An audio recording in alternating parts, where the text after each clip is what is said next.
Bueno, buen día para todos. Agradecerles por estar ahí temprano y atentos. Hoy vamos a transitar eh, un recorrido eh, bastante intenso en lo que tiene que ver con uso de algunas herramientas. Es probable que por momentos les parezca demasiada información junta, pero van a ver que rápidamente se conectan las herramientas entre sí y los métodos de verificación son los que guían el proceso, así que no hay ningún misterio en esa circunstancia. Vamos a ver mayoritariamente herramientas gratuitas, pero también vamos a ver por lo menos una herramienta que tiene acceso restringido, pero que es sumamente potente y que está disponible para investigadores de manera gratuita. Entonces, se pueden generar alianzas para tener acceso a la herramienta a pesar de no pagar el fee que a veces reclaman. Hoy vamos a trabajar como dos aspectos diferenciados. Por un lado, nos vamos a enfocar en criterios de noticiabilidad asociados a la credibilidad o a la confianza en las noticias y en los medios. Con el equipo de Desconfío ya le vamos a contar, pero estamos cerrando una alianza para empezar a implementar indicadores de calidad de las noticias en los distintos medios que se vayan sumando a la propuesta.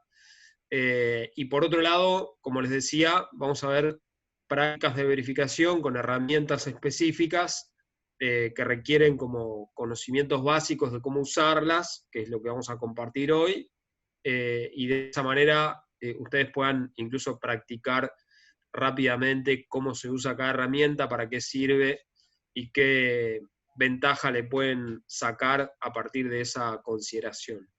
Mañana vamos a cerrar el taller con la participación de Soledad Regues, que es la investigadora principal que tiene Desconfío, que está muy especializada y enfocada sobre todo en redes sociales, así que van a trabajar bastante más en concreto temas vinculados con Twitter, alguna que otra mirada eh, complementaria a lo que vamos a ver hoy sobre Facebook, y en particular también vamos a incorporar herramientas que sirven para verificar a partir de la georreferenciación, la geolocalización, que es una herramienta muy útil y cada vez más necesaria para tratar de identificar de dónde proviene un contenido, dónde se publicó, dónde está alojado tal o cual usuario, así que eso también lo vamos a ver seguramente mañana. Por supuesto, como veníamos señalando en el día de ayer, cualquier duda, pregunta, consulta, comentario que quieran hacer, pueden abrir el micrófono y simplemente preguntar. De todas formas, va a haber un espacio para preguntas seguramente en el final del encuentro del día de hoy.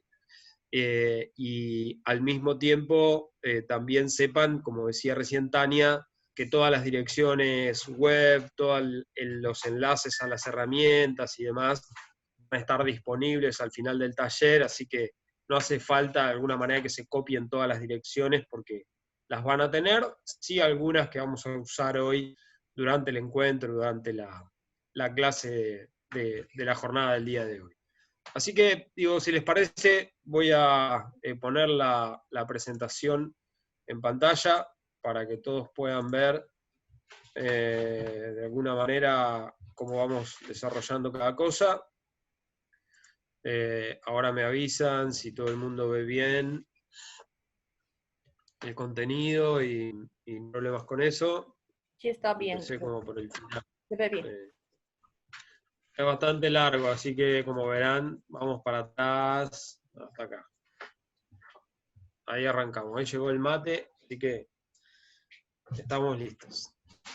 Bueno, hoy vamos a ver este día 2, ¿no? De cómo usar herramientas para combatir la desinformación.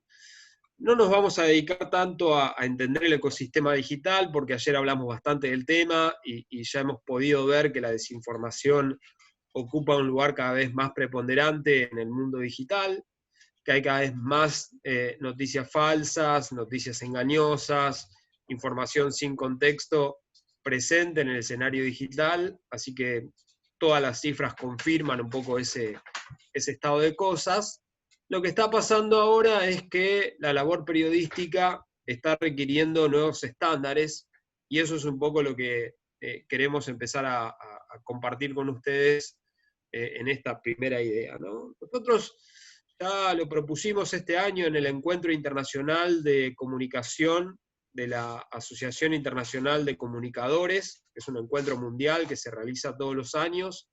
Hemos participado este año de esta conferencia con una presentación donde la propuesta era básicamente esta que están viendo ahí en pantalla, ¿no? La primera cuestión que requieren hoy las organizaciones de noticias en el mundo digital es no solo producir noticias, que ha sido históricamente su misión, sino también proveer algunos elementos de análisis y de calidad respecto de la información que recibe el público, ¿no?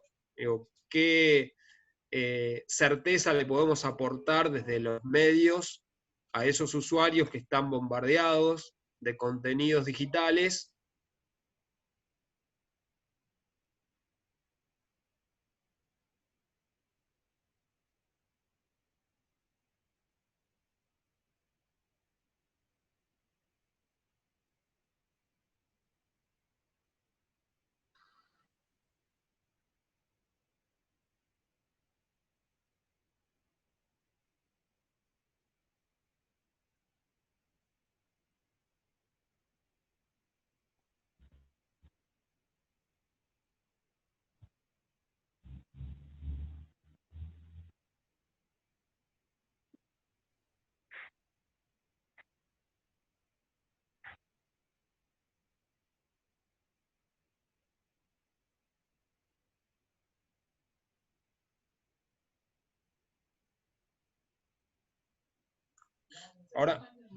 ¿Ahora me escuchan de nuevo? Sí, ahora sí se te escucha, Adrián.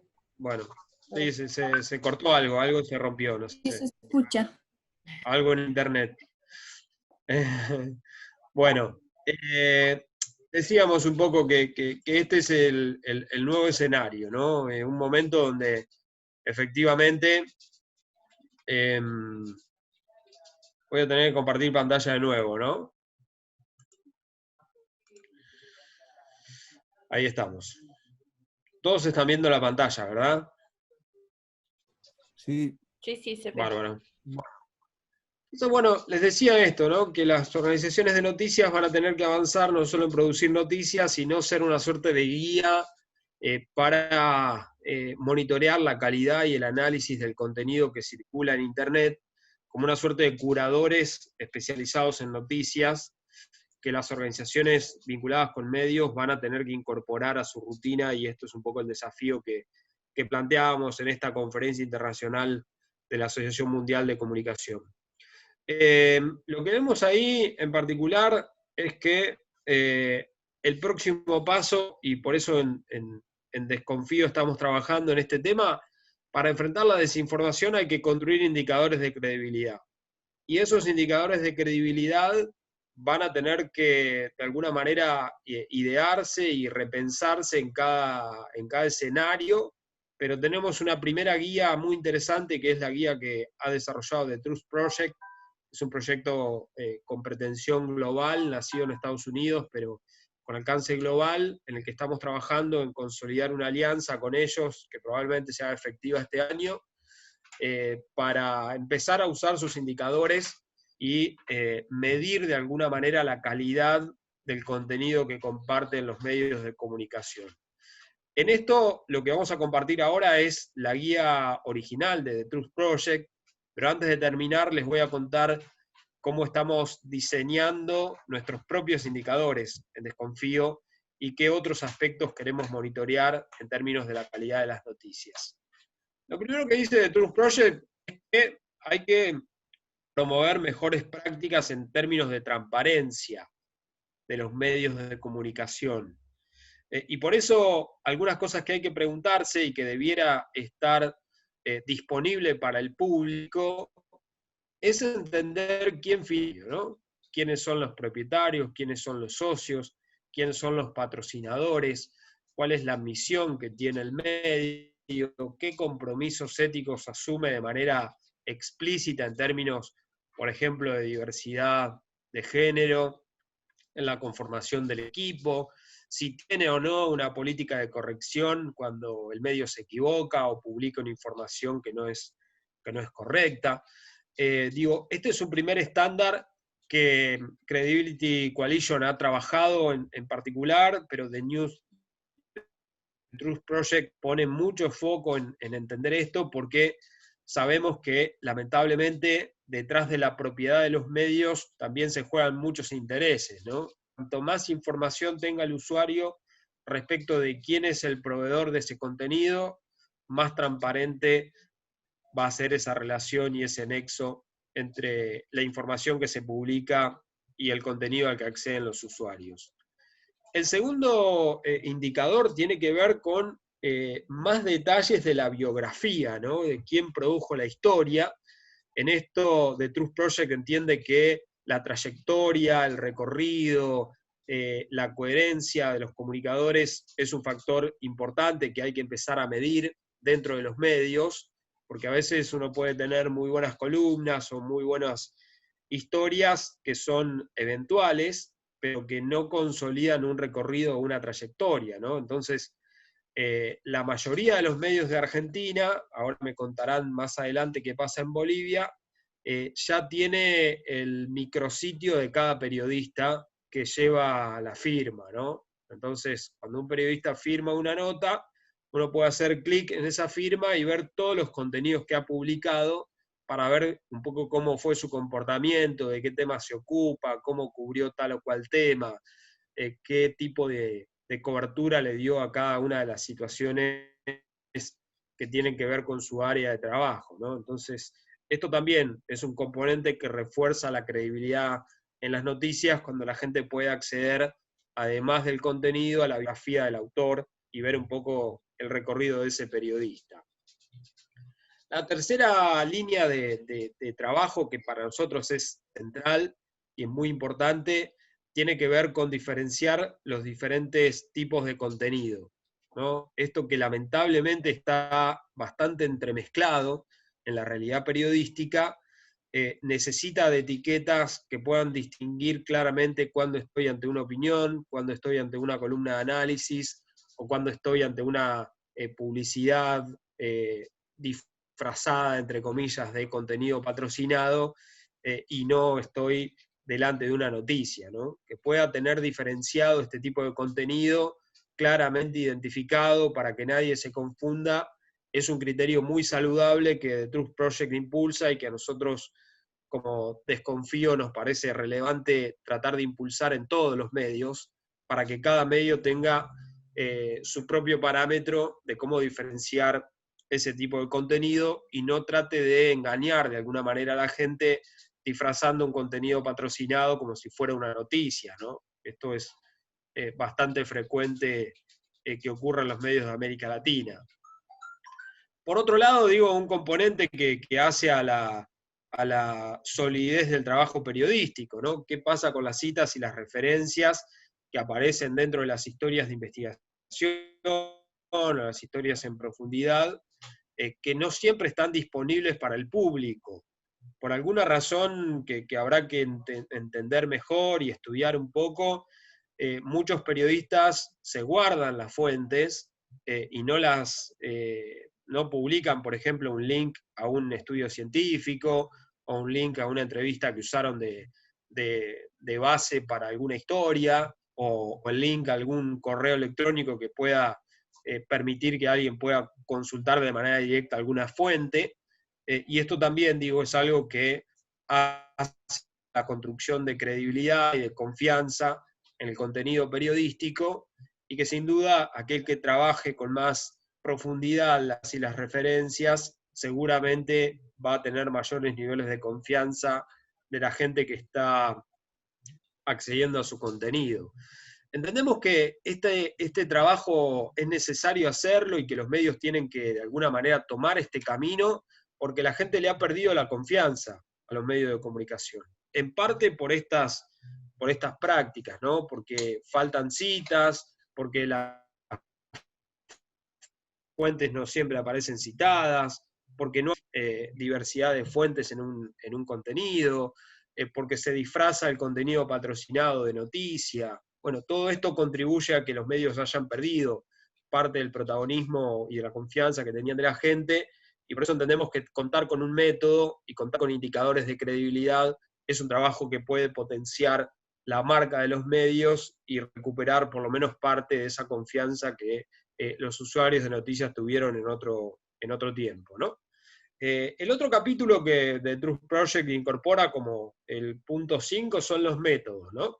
Poder contar un poco cómo decidieron investigar esa historia, qué procesos siguieron, qué pasos se fueron dando, algo que es muy común en el periodismo de datos. El periodismo de datos tiene por práctica publicar toda su metodología, pero que no es tan frecuente en el resto del periodismo, ¿no? Y sin embargo, parece que de a poco se ha vuelto una necesidad donde hay que explicar mejor cómo el periodista llega a determinadas conclusiones o a determinados resultados o a determinados análisis, y esto es una buena práctica que también habrá que incorporar en el futuro en estos indicadores de credibilidad que nos parece indispensable trabajar al interior de cada medio, ¿no? Que cada medio se comprometa con estas premisas y empiece a trabajar en ese sentido. Hay una última ronda de indicadores, estos son los 3 últimos que tiene The Truth Project, que está centrado en estos 8 indicadores, y que tienen que ver, por un lado, con destacar y dar un lugar protagónico al reporteo local, ¿no? Es decir, que no solo sean noticias de agencia, que vienen por cable, o que se toman de otros lugares, reporteo local, que eso tenga de alguna manera una participación destacada dentro del medio, es otro criterio interesante para reforzar la confianza del medio con sus lectores, con sus audiencias, y eso para Truth Project es un factor que hay que considerar también dentro de la valoración. Por otro lado, bueno, esto que decíamos recién, ¿no? La diversidad de voces. ¿Cuánto esfuerzo se hace para aportar diversas perspectivas a la historia? ¿Cuándo se consulta efectivamente a los involucrados o a los denunciados?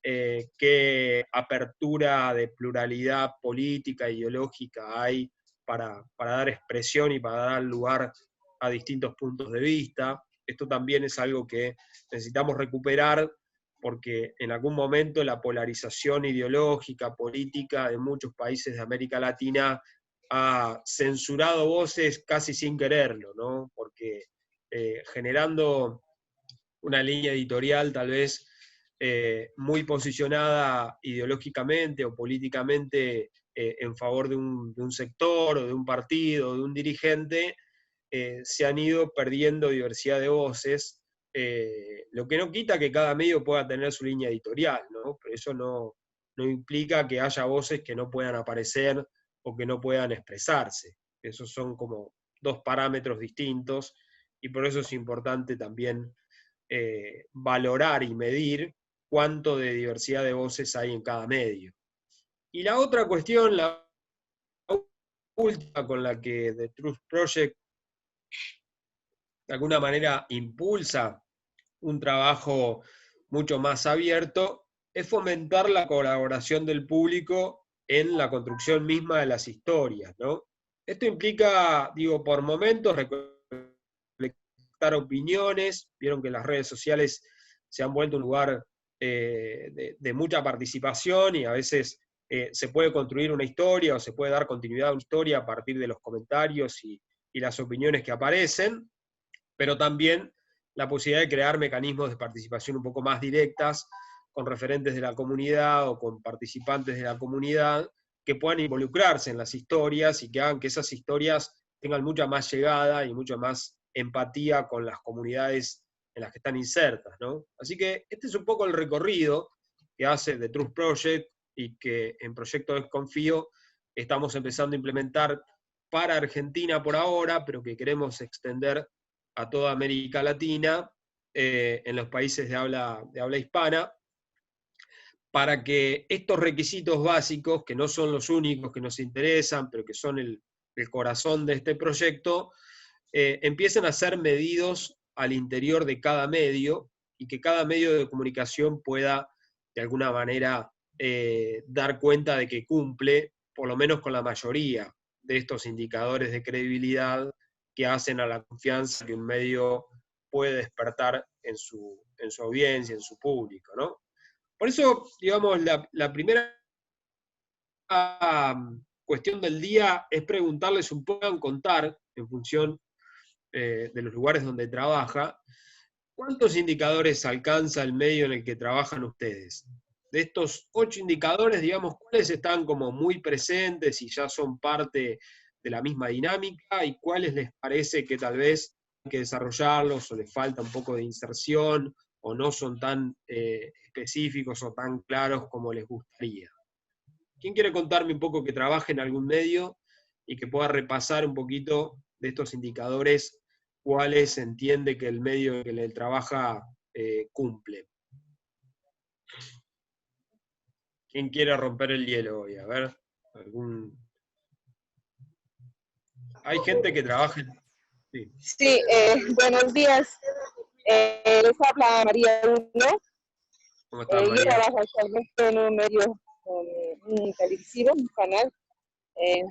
Sí, definitivamente creo que es uno de los problemas que hay en Bolivia y también en Latinoamérica. ¿Por qué? Porque resulta que no se transparenta el tema de quiénes son los dueños, digamos, ¿no? En el caso del trabajo se visibiliza de alguna manera porque hubo investigaciones en torno a la influencia que tienen los dueños, el poder político en determinados medios. Y claro, de algunos medios, la propiedades, quiénes son los dueños, pues es un misterio, ¿no?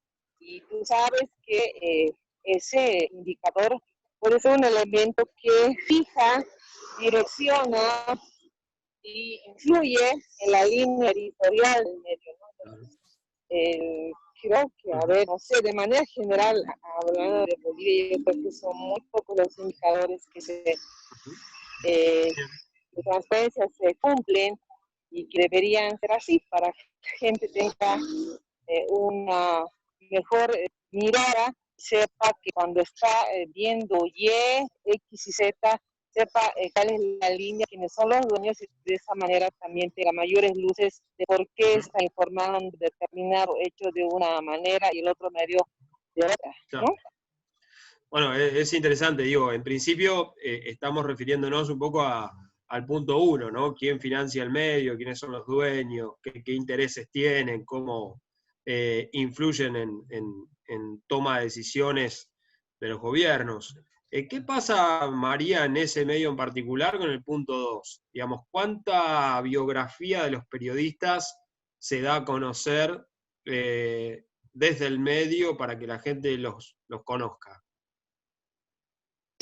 Bueno, yo creo que también es otro elemento que es una debilidad, ¿no? No se visibiliza mucho la biografía, salvo, por ejemplo, en los canales de televisión, en las unidades móviles, ¿verdad? Es una forma de mostrar solvencia, de mostrar tu conocimiento en determinados temas e implícitamente así estás marcando tu trayectoria, ¿verdad? En el conocimiento de determinado tema. Y quizás es un tema un aspecto que se debería priorizar y fortalecer, porque de esa manera tú como medio estás mostrando que el determinado periodista tiene mayor solvencia frente a otros y esa trayectoria puede fortalecer el índice de credibilidad del medio, ¿verdad? Porque de esta manera también se apoya, digamos, se ayuda al televidente, al lector, y sabe de que X tiene X trayectoria, será mucho más obviamente que otros que están empezando, por decirte, ¿no? Que los trayectorias aún mínima y te ayuda demasiado, mucho. Es un factor determinante el tema de la experiencia, ¿no? Algún periodista en Bolivia decía, claro, cuanto más estás más viejito, más viejita, tienes mayores insumos para poder comparar, por decirte, determinada época, y eso suma a tu trayectoria, ¿no? Y entonces yo creo que se tendría que fortalecer un medio en visibilizar la trayectoria del periodista para mejorar la credibilidad.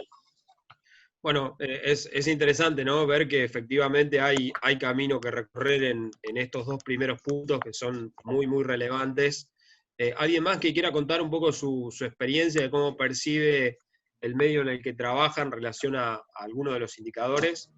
Que pueda contarnos, digamos, si alguien, por ejemplo, hay algún medio que publique de manera explícita quiénes son los dueños, o si hay un cambio accionario, o si ingresa algún nuevo socio al grupo. Digo, ¿alguno le ha tocado esa experiencia?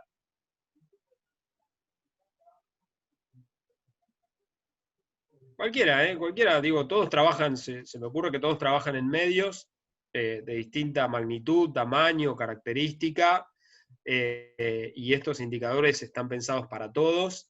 Así que digo, alguien que pueda contarnos, sea estos indicadores o algunos otros, ¿no? Digo, ¿alguien usa, por ejemplo, o ha visto etiquetas para distinguir opinión de noticia, publicidad de noticia en algún medio?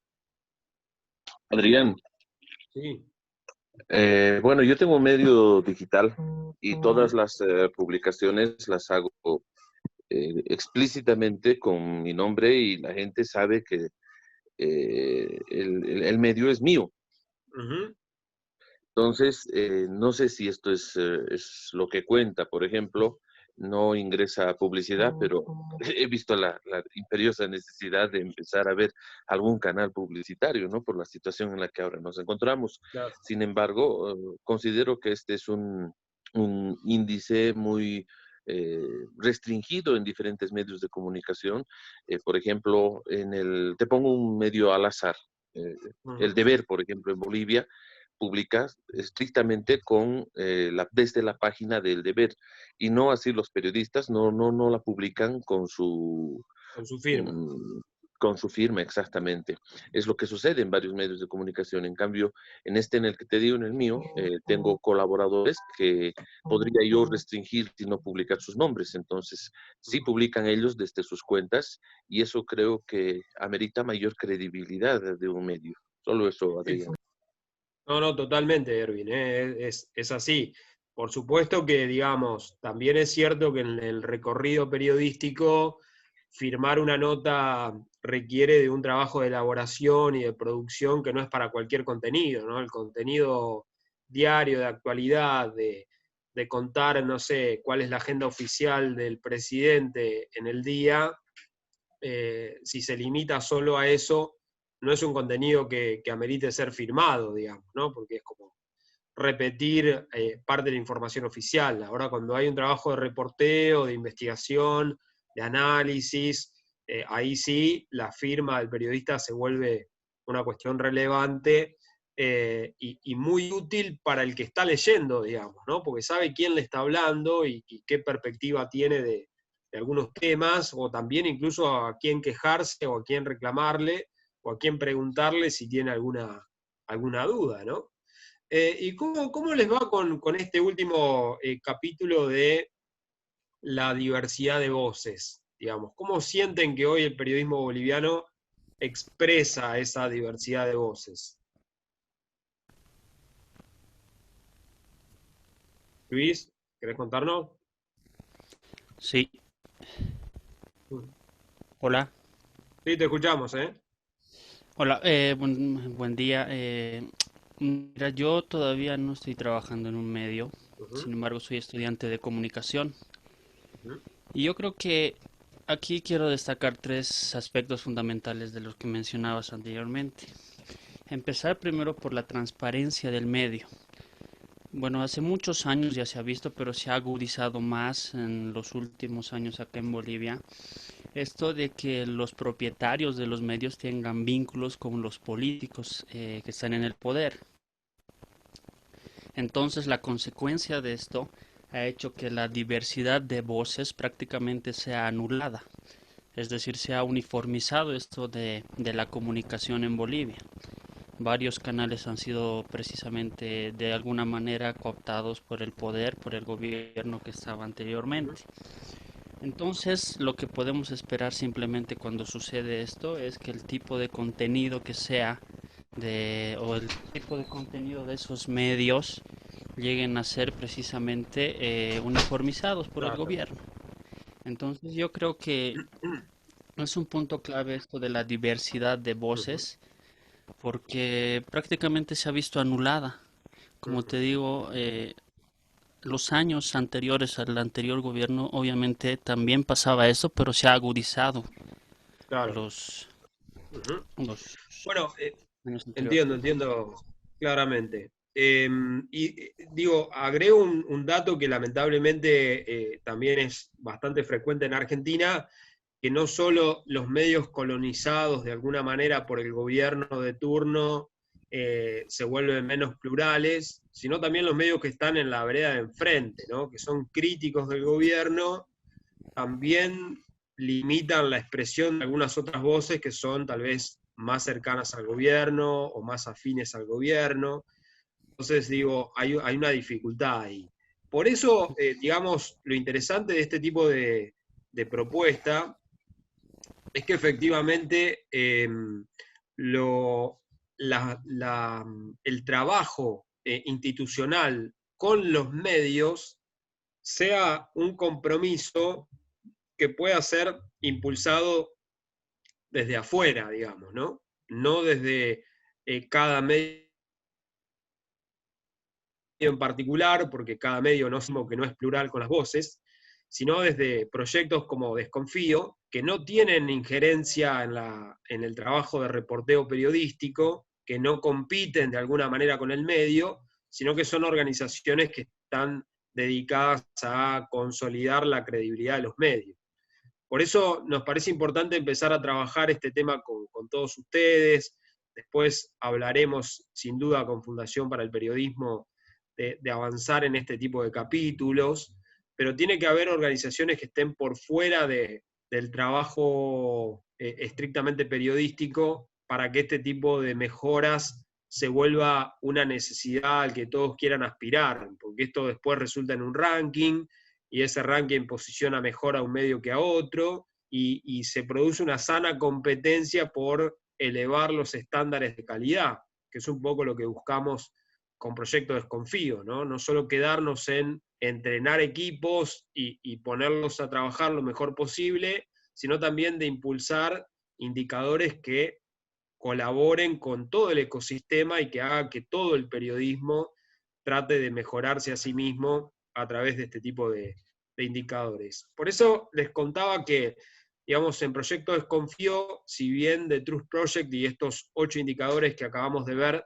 son el pilar o la base con la que trabajamos, también estamos construyendo algunos indicadores adicionales que no están contemplados acá y que nos parecen de alguna manera bastante relevantes sumarlos, que todavía no los queremos mostrar porque le estamos dando forma, estamos conversando mucho con investigadores, estamos conversando con entidades que aglutinan a medios, estamos conversando con entidades que aglutinan a periodistas, para tratar de entender cómo impulsar la mejora de la calidad periodística desde este tipo de indicadores, ¿no? Pero esta es la tarea que viene, este es el punto que de alguna manera las sociedades empiezan a hacer notar cuando desconfían del periodismo. Lo hacen en parte porque faltan muchos de estos indicadores, ¿no? Porque cuando uno dice, bueno, en diversidad de voces me saqué un 0, y bueno, la verdad es que la gente a eso lo hace notar, toma nota de esa cuestión, y por eso tal vez elige consumir algún otro medio o estar de alguna manera desconfiado en relación al medio que usa ese tipo de estrategia de dejar afuera de la mirada algunas voces o algunas perspectivas, ¿no? Así que este era el primer ejercicio que quería compartir con ustedes. Sí, te Sí, escucho. solo para decirte mi criterio respecto a estos indicadores y su uso en diversos medios comunicación en Bolivia. Creo que la mayor parte de los indicadores están incorporados en los medios, pero no de una manera sistemática. Hay esbozos de varios de los indicadores. En algunos de ellos, por ejemplo, se publica el nombre del periodista que escribe la nota o hace la investigación, pero no he encontrado nunca un link que me permita ver el trabajo, el palmarés de periodista, ¿no? En cuanto al tipo de contenido, nosotros en Bolivia Verifica sí lo tenemos muy claro, etiquetamos las notas, pero si bien hay secciones en otros medios, no es un indicador que, digamos, se lo maneje como lo has explicado tú. El tema de fomentar la colaboración del público, sí se lo hace, especialmente en medios televisivos. Hay muchos segmentos que dicen: el periodista eres tú, o mándanos tu video. Eso está en medios televisivos cada vez más consolidado, ¿no? Es decir, que es eso. Los indicadores están, pero no plasmados con la contundencia, con algo que nos permita establecer esta claridad, que deben tener los medios y las noticias. Tal cual. Bueno, por eso digo, ahí hay un camino muy interesante para trabajar en conjunto y sin duda, digo, va a ser parte seguramente del desafío, de los pasos que iremos dando para que también todas las organizaciones periodísticas los adopten como criterios y tengan de alguna manera la responsabilidad de acercarse lo más posible al cumplimiento efectivo de esos indicadores, ¿no? Hay cosas que son muy útiles y que con un pequeño cambio, como puede ser el uso de etiquetas, eso ya contribuye enormemente a la confianza y a la credibilidad de un medio que le dice a su audiencia, que le dice a su gente: esto es una publicidad, esto es una columna de opinión, esto es una noticia, ¿no? Esa pequeña acción deja como muy claro algunas cosas. Sí. Adrián, buenos días, amigos. Tengo una consulta. En estos indicadores de credibilidad que tú nos estás mostrando, no se habla del editorial. De pronto puede parecer muy de la vieja escuela, ¿no? Lo que nos enseñan en la universidad sobre la importancia del editorial, pero para el caso, por ejemplo, de los medios que son televisivos y también radiales, bueno, más que todo de la tele, no hay, ¿no?, un editorial porque no publican, entonces el público no sabe cuál es la línea de ese medio, porque, por ejemplo, yo colaboro en todo caso con una revista que se llama Muy Guaso, que ya en la portada te dice revista feminista y explica, ¿no? Tiene unas pequeñas líneas donde dice: escribimos sobre estos temas nos interesan, algo así. Y bueno, tú sabes que, pero no hay el editorial en el caso de televisión, porque las revistas nocturnas tampoco sirven como editoriales, dicen tener voces plurales y demás, pero jamás dicen, bueno, este medio, Canal 10, tiene esta posición, ¿no? Entonces, el público jamás va a poder leer eso. Claro. Bueno, eso en general tiene que ver con el punto más crítico que todos los medios de alguna manera tienen el desafío de acercarse a esa posición de explicitar su punto de vista, y que de alguna manera no queda reflejado, ¿no? En general el primer indicador tiene que ver mucho con eso, no solo con nombres de quién financian los medios, sino de qué postura tiene el medio frente a determinadas situaciones o temas. Por ejemplo, cómo se relaciona con los gobiernos, independientemente de cuál sea el gobierno, ¿no? ¿Qué parámetro tiene para sus periodistas, si pueden recibir publicidad oficial o no? ¿Cuánto de la publicidad oficial financia el medio? Si financia un 5% o si financia un 95%.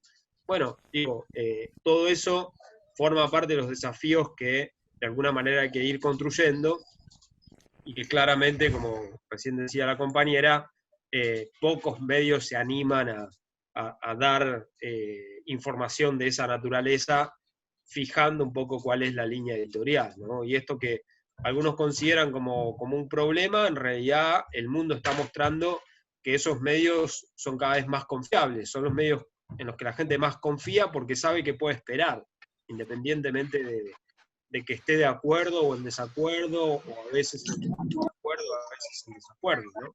Así que voy a silenciar un momento.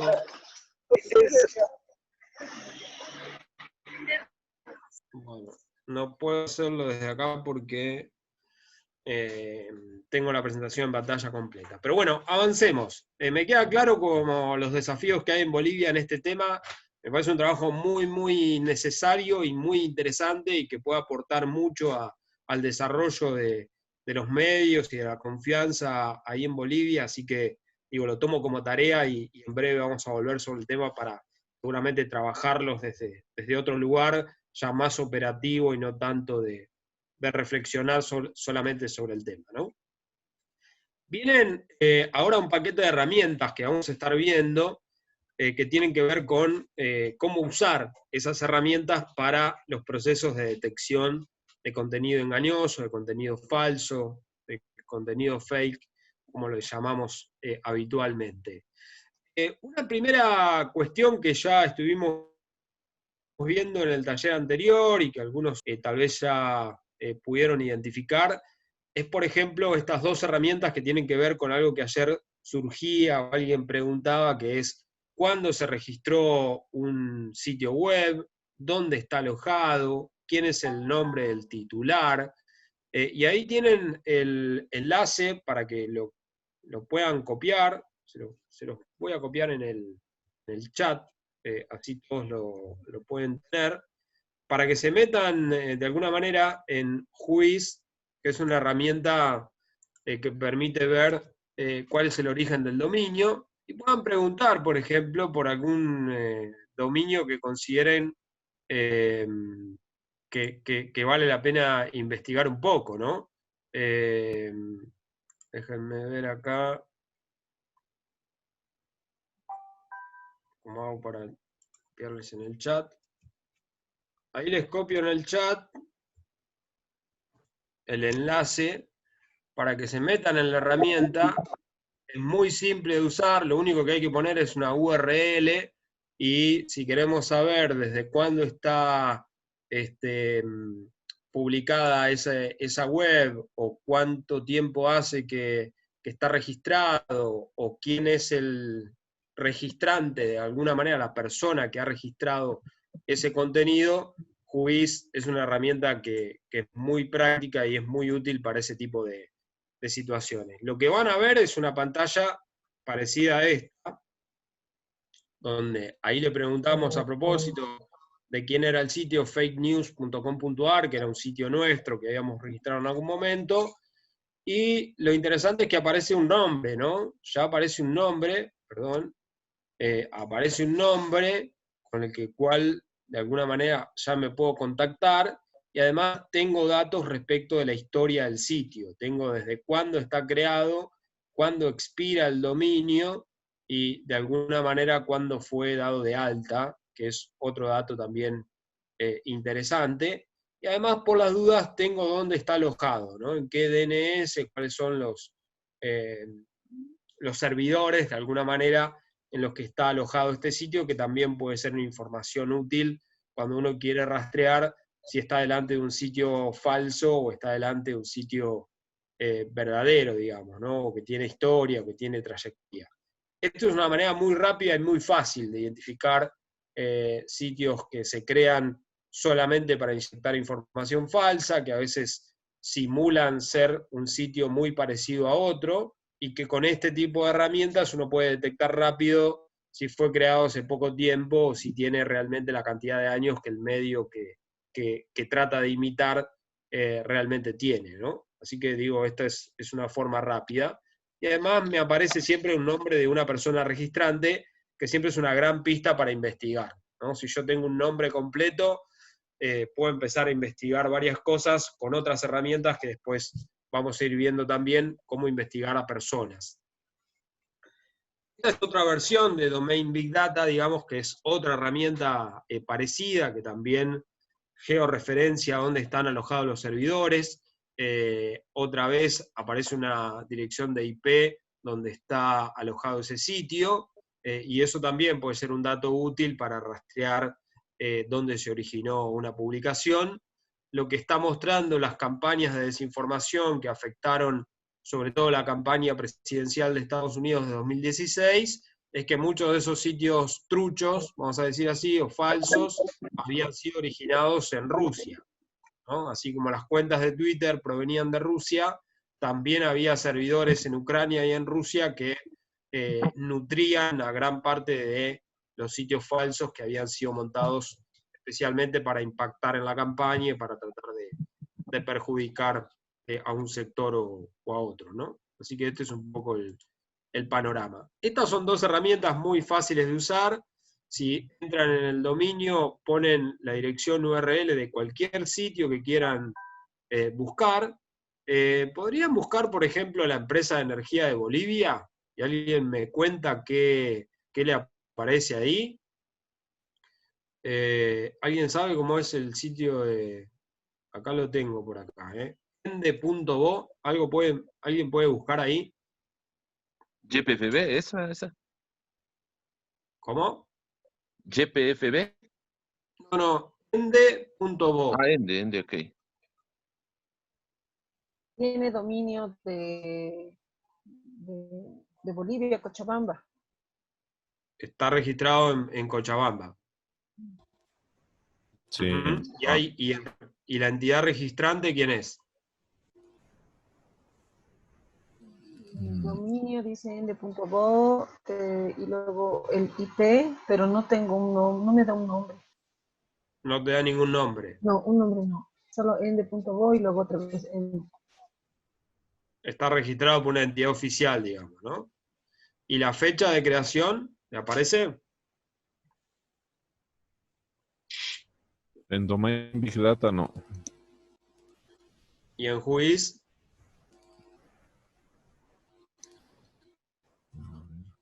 ¿No les aparece la fecha?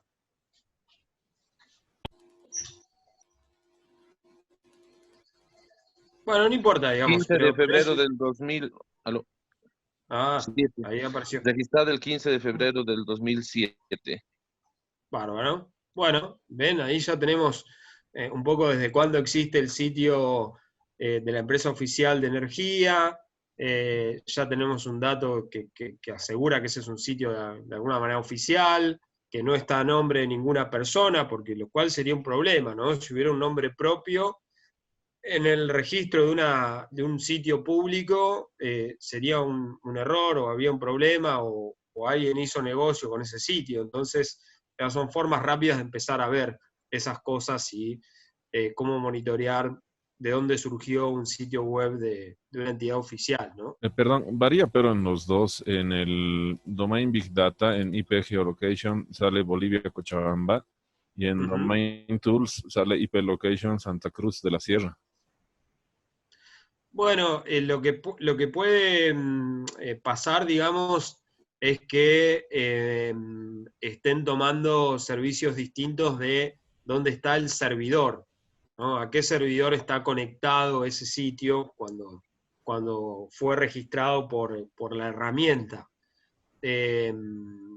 Con lo cual, digamos, es factible tratar de averiguar si alguno está desactualizado, porque también pasa, por ejemplo, fakenews.com.ar aparece en Estados Unidos, como ven acá en la imagen, porque el servidor original último está ahí, ¿sí? Entonces el gobierno de Bolivia puede ser que tenga servidores en más de un lugar y que conecte un sitio u otro a un servidor o a otro, y que eso pueda hacer variar la locación.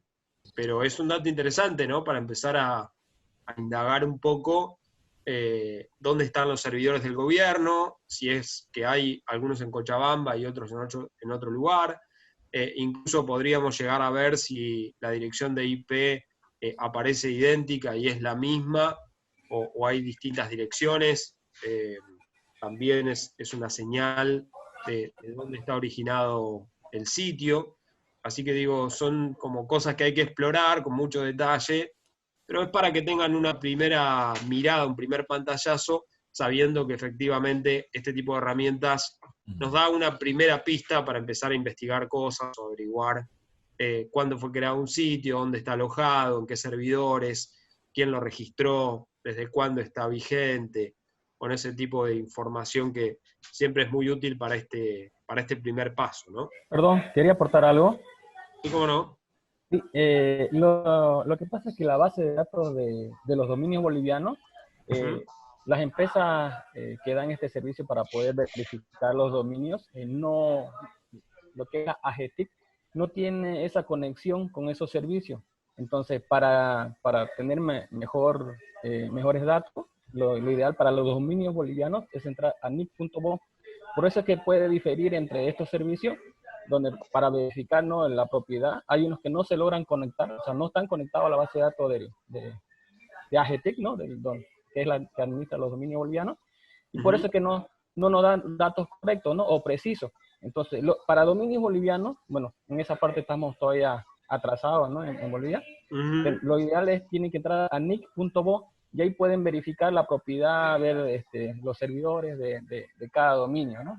Sí, tal cual. Ese es el organismo oficial dependiente del gobierno que autoriza el uso de los registros de los dominios, que también, digo, es un dato directo que permite monitorear eso. La limitación que tiene nic.bo es con los sitios que no son .bo, digamos, ¿no? Esta herramienta sirve para cualquier tipo de dominio, sea .com, .org, lo que sea. Entonces, es interesante lo que dice Joel, de que los sitios que son oficiales o que están registrados como .bo, lo más fácil es monitorearlos en NIC, digamos, ¿no?, que es el lugar donde cada país registra sus propios dominios. Sí, eso es cierto, y es más práctico y más útil hacerlo de esa manera, y ahí va a aparecer o un correo electrónico o un nombre asociado al registro del dominio también. Bueno, avancemos porque tenemos como bastantes herramientas. Acá hay otra herramienta que a nosotros nos gusta usar mucho y que usamos muy, muy, muy seguido, que es hunter.io, que también los invito a que se metan ahí, que es muy fácil de usar. Se pueden crear una cuenta gratuita para tener de alguna manera un poquito más de prestación que si no tienen una cuenta creada, pero automáticamente que ustedes ingresan un dominio, lo que hace hunter.io les devuelve los correos electrónicos institucionales. Entonces, por ejemplo, queremos hacer un reclamo a la empresa de energía de Bolivia y no sabemos a qué mail hay que escribir. Bueno, hacen el ejercicio, ponen de.bo en esa ventana que les abre la herramienta, los que puedan vayan haciéndolo en simultáneo, y van a ver que la herramienta les devuelve algo parecido a esto, ¿no? Les devuelve 15 direcciones de correo electrónico que están asociadas a ende.bo, y ahí, de alguna manera, ven que la configuración del patrón con el que fue creado es el nombre, un punto y el apellido, ¿no? Ese es el criterio que usó el que creó las cuentas para identificar cada uno de los correos electrónicos institucionales de la empresa de energía de Bolivia, que tiene todas esas direcciones de correo electrónico, donde yo rápidamente puedo saber a quién le tengo que escribir si tengo que pedir una información oficial, o además, digo, por cómo está configurada la cuenta, me puede dar un montón de nombres propios que tal vez yo quiero investigar o quiero ver si son participantes o no, o parte del directorio o no de la empresa, ¿no? Ahí puedo ver que hay un Daniel Villarreal, una Angélica Albarracín, Carlos Fuerte, Francisco Vega, ¿no? Puedo empezar a encontrar nombres a partir de los correos electrónicos institucionales que me pueden servir para verificar algún dato o alguna configuración, o incluso para hacer una consulta oficial, si quiero hacer alguna consulta para verificar algún dato un poco más complejo, ¿no? Entonces, tranquilamente podría enviar un correo a todas esas direcciones en simultáneo o correos distintos a cada una de las direcciones. Y después ven que dice que hay 3 fuentes asociadas a ese correo. Entonces, lo que hay ahí en realidad son sitios de páginas que están asociadas a ese correo, o porque fueron creadas desde ese correo, o porque ese correo sirve para meterse en esa página y generar algún tipo de contenido. Acá, por ejemplo, es interesante, no tengo idea si ustedes saben o no, pero aparece una empresa privada, pareciera ser una empresa privada la que aparece asociada a este último correo electrónico, que cuando uno se mete en ese enlace, le aparece una página de una empresa, no de la empresa de energía en sí misma, sino de una empresa que parece ser proveedora o alguna cosa así. Bueno, eso también amerita indagar un poco y rastrear a ver qué más puede aparecer ahí. Pero esta herramienta es muy fácil de usar y créanme que es realmente útil para verificar personas cuando uno anda detrás de un nombre y quiere saber si es o no funcionario, si es pariente o no de alguien de la junta directiva o esas cosas. Esta herramienta hunter.io es muy fácil de usar y muy útil para ese tipo de rastreo cuando queremos verificar algún tipo de presencia societaria en alguna entidad, en alguna empresa o en algún organismo público o organismo oficial. Después aparece WebMe, que también los invito a que se metan ahí, webme con 2i.com, que es una herramienta tremendamente intuitiva, también muy fácil de usar, que no tiene ningún misterio, que lo que van a ver ahí, como muestra un poco el slide acá, tiene un signo más, que van a ver ahí abajo del nombre, y ahí lo que les voy a pedir es que pongan su nombre, el nombre de cada uno de ustedes, que hagan clic en el signo más, y ahí pongan alguna identificación que les permita filtrar homónimos, o sea, que no les aparezca alguien que se llama igual que ustedes, que pongan, no sé, la empresa en la que trabajan, o la actividad que realizan, o pongan estudiante de periodismo, periodista, o el medio en el que trabajan, algún dato referenciado que permita orientar la búsqueda, porque miren lo que yo hice, puse Adrián Pío Desconfío, ¿no? Además de nombre, agregué Desconfío para que solamente me traiga información que permita asociar mi nombre con ese otro parámetro, y lo que me devuelve es lo que están viendo ahora en pantalla, ¿no? Me devuelve mi cuenta de Facebook, mi cuenta de Twitter. ¿Cuál es el parámetro? Más, no, Adrián, que te corte. Tu nombre. Sí, ahí en más, hacen clic ahí, se va a desplegar otra ventana, y además del nombre de ustedes, pongan algún criterio que los haga que sean ustedes y no pueda ser otra persona, digamos, ¿no? Hagan el intento de buscarse a ustedes mismos, a ver qué les resulta. Y en general les va a traer información muy vinculada con ustedes. Digo, a mí me trajo todo ese paquete de información que están viendo en pantalla, que son todos los talleres, capacitaciones, notas y demás que tienen que ver con Desconfío, que hemos ido publicando, donde aparece mi nombre, digamos, ¿no? Asociado a Desconfío en algún tipo de contenido digital. Es una manera muy rápida de ver también el historial de las personas. Si ustedes están rastreando a alguien y quieren saber, digamos, si esa persona tiene trayectoria o recorrido en una actividad, WebMe es tremendamente útil porque les permite ver muy, muy rápido en qué anda esa persona, sobre qué ha escrito, qué se ha publicado sobre ella, en qué temas aparece vinculado. ¿Esos Incluso nombres de qué son, si llegan perdón? a ver acá, ¿cómo? ¿Los nombres de qué son? Los que salen ahí. Rodolfo Rico, Javier González, en la izquierda. Bueno, eso les iba a contar. Es muy interesante la búsqueda que hace WebMe, que asocia mi nombre y de los proyectos que tienen que ver con desconfío, con personas que aparecen regularmente mencionadas o ligadas al mismo tema. Todos esos son gente que trabaja con nosotros en algún proyecto, o que ha trabajado en algún momento. Rodolfo Rico es un periodista de Venezuela que ha investigado conmigo temas de corrupción. Javier González es un especialista en inteligencia artificial y machine learning que trabaja con nosotros en desarrollo de herramientas digitales. No llego a ver el otro nombre que dice ahí. Carlos Forti. Carlos Forti. Bueno, sí, es uno de los hosts, vamos a decir, de una capacitación que dimos no hace mucho en la Sociedad Interamericana de Prensa.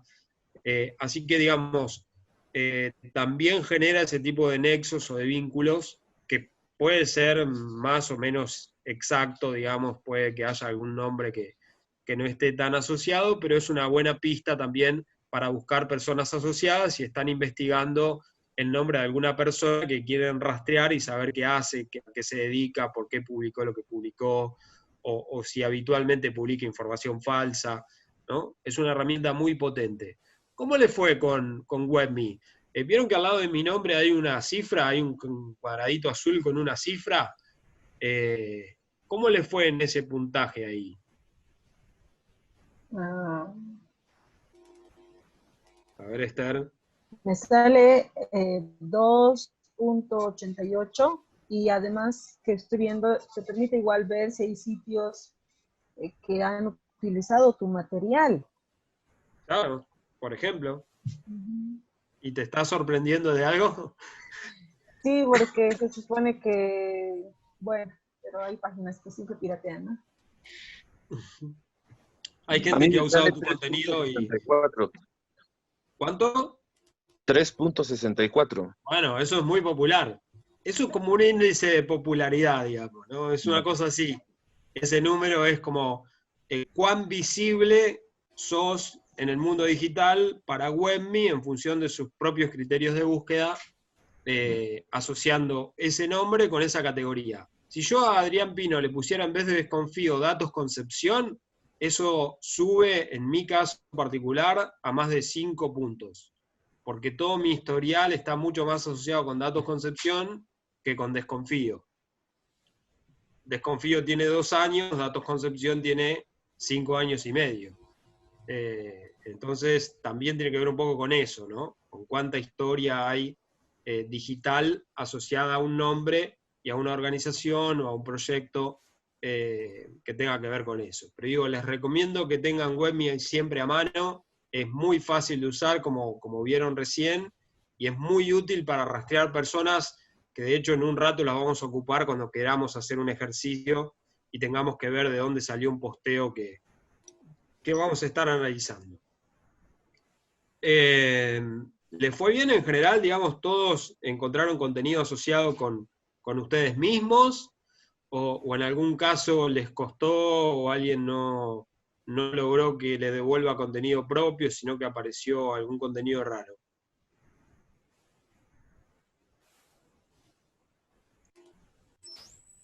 Bueno, veo que no hay objeciones, así que quiere decir que anduvieron bien. Bueno, vean que su índice de popularidad vaya... Sí. ¿Cómo decías, Esther? Una consulta, Adrián. Sí.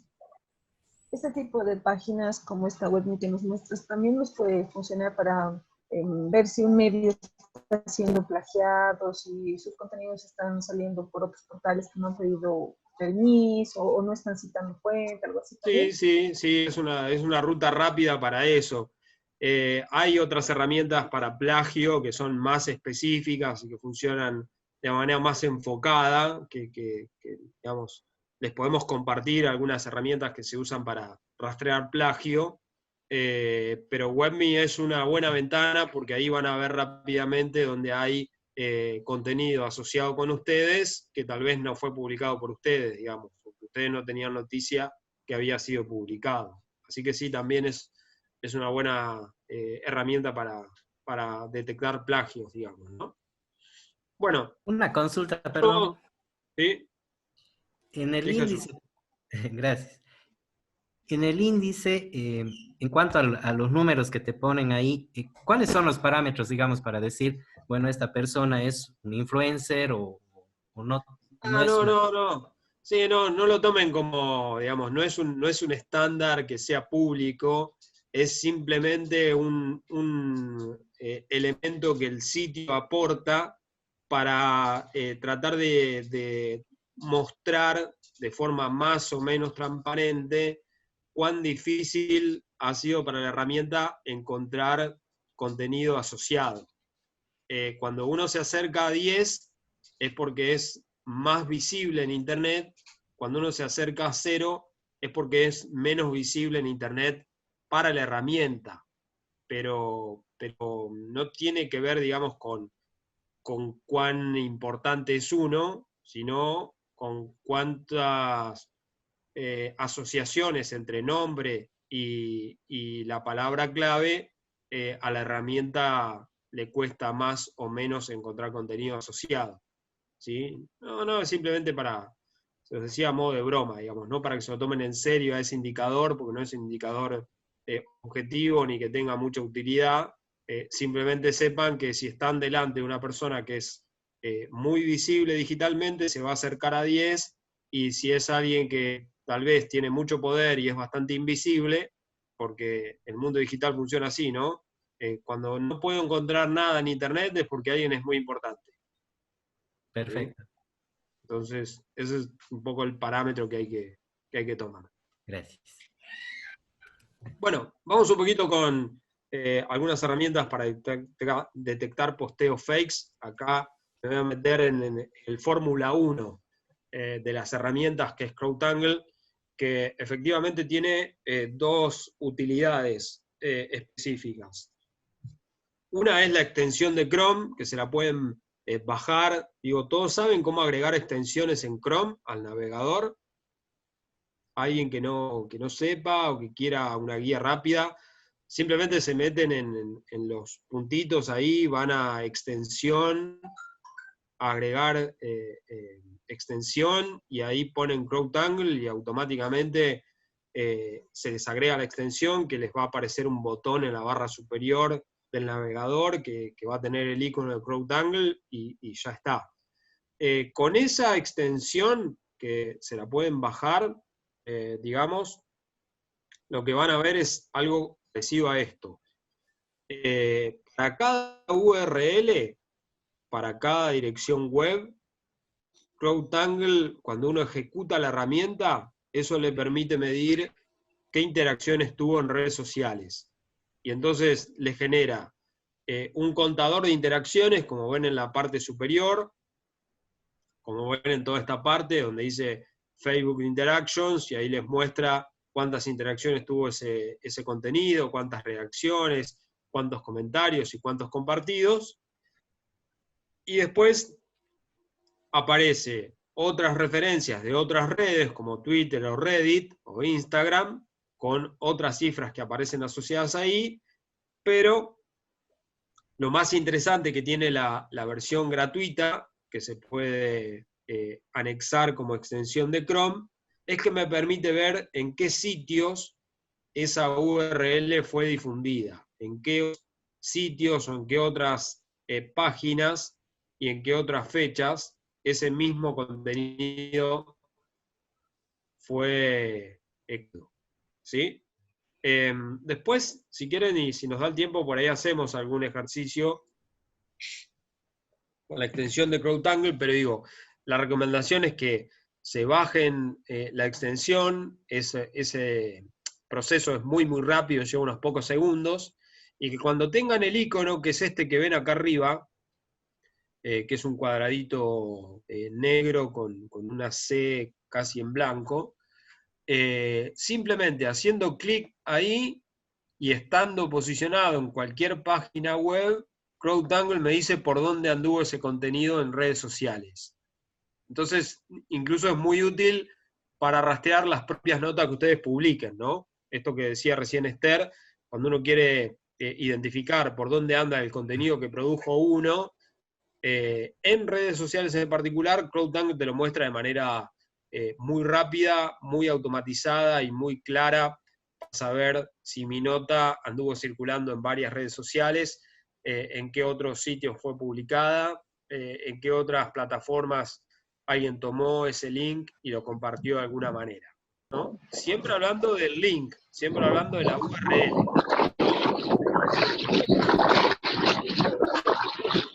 Micrófono.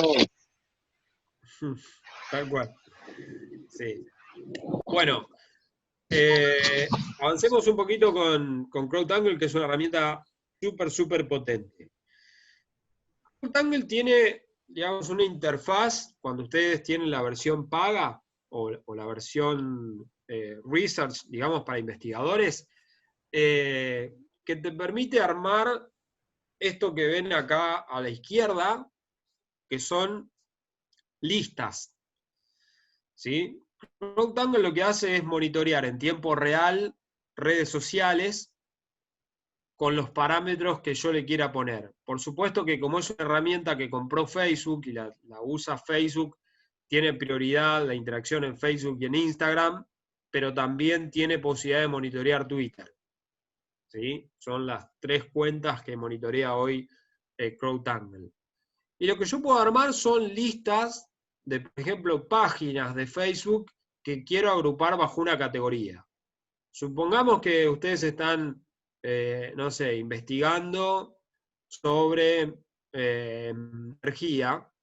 Bueno, lo que pueden hacer es, en una misma lista, ir rastreando, ir encontrando cuáles son las páginas de Facebook de las empresas de energía y tenerlas todas juntas en una misma lista, para ver qué publican de tal tema, o para ver cuánto contenido publican, o si tienen incluso una estrategia comercial asociada a algún sector de la economía en particular, también CrowdTangle es una herramienta útil para eso. Y lo que me permite es navegar de manera muy rápida, una vez que tengo armadas las listas, por contenido segmentado de acuerdo a mis propios intereses y necesidades. Como habrán visto acá, por ejemplo, nosotros tenemos una lista que son todos los medios más importantes de la Argentina. Entonces monitoreamos los medios porque nos gusta monitorear noticias y descargarnos contenidos que nos sirven para estrategias de verificación o capacitaciones o investigaciones que estamos haciendo.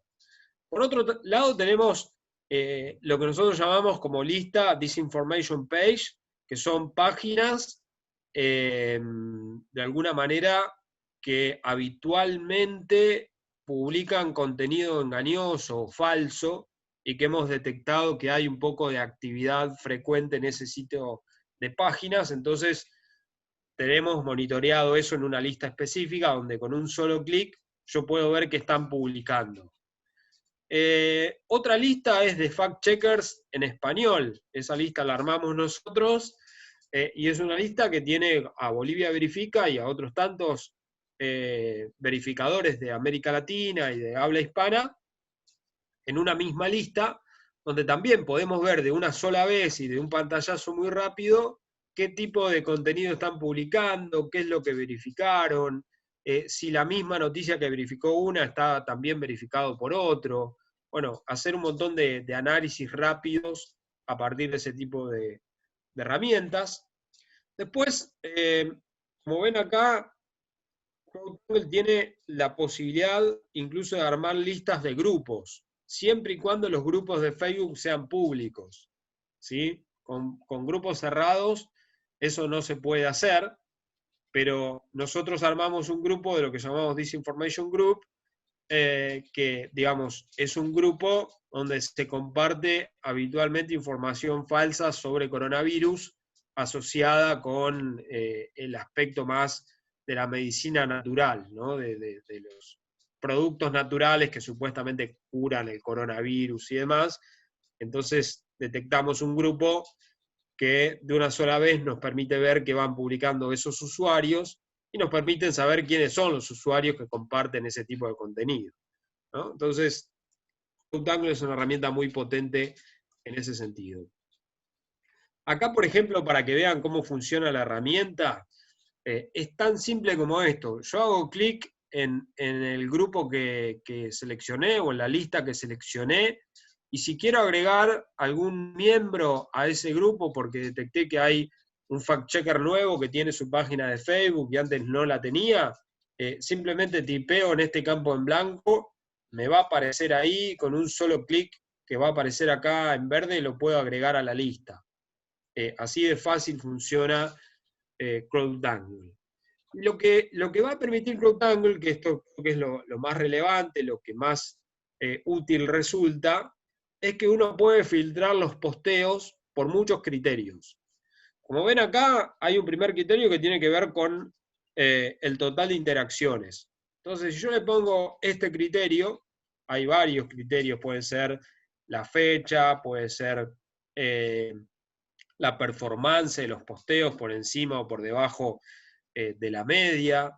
Si yo le pongo el total de interacciones, me va a mostrar primero los contenidos que tienen más interacciones. Y esto es muy útil para ver qué contenido se está viralizando. ¿Sí? Nosotros usamos generalmente ese criterio porque cuando vemos que el total de interacciones es alto y el contenido es sospechoso o no es del todo cierto, estamos ante un caso de viralización de contenido falso que hay que tratar de rastrear lo más rápido posible, ¿no? Entonces, sirve un poco para eso. Después van a ver que tiene un criterio temporal. CrowdTangle va desde la última hora hasta un intervalo de tiempo de hasta 90 días para atrás. Yo elijo qué quiero que me muestre en cantidad de días de rastreo en el monitoreo que estoy haciendo de redes sociales. ¿Sí? Ahí, por ejemplo, está seleccionado los últimos 7 días. Entonces, quiero que me muestre por orden de cantidad de interacciones cuáles son los contenidos más con mayor cantidad de interacciones de los últimos 7 días. Después aparece otro criterio que dice All Post, que me permite filtrar, por ejemplo, si quiero que me muestre todos los posteos, o me muestre solamente posteos que tienen foto, o solamente posteos que tienen video, o solamente posteos que no tienen ni foto ni video, ¿no? Entonces, también tengo otro criterio de búsqueda que me permite monitorear un poco eso.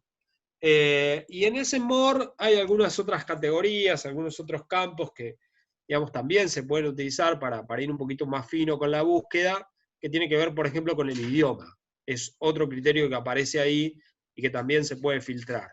Entonces, cuando yo aplico todos los filtros juntos y tengo muy claro qué es lo que estoy tratando de ver, CrowdTangle es una herramienta tremendamente potente que ayuda muchísimo al procedimiento de fact-checking porque muestra de una sola vez mucho contenido procesado, analizado y seleccionado con el criterio que quien está tratando de rastrear el contenido está buscando, ¿no? Ya vamos a ver después cómo usarlo y un caso de uso para que puedan identificar mejor cómo funciona.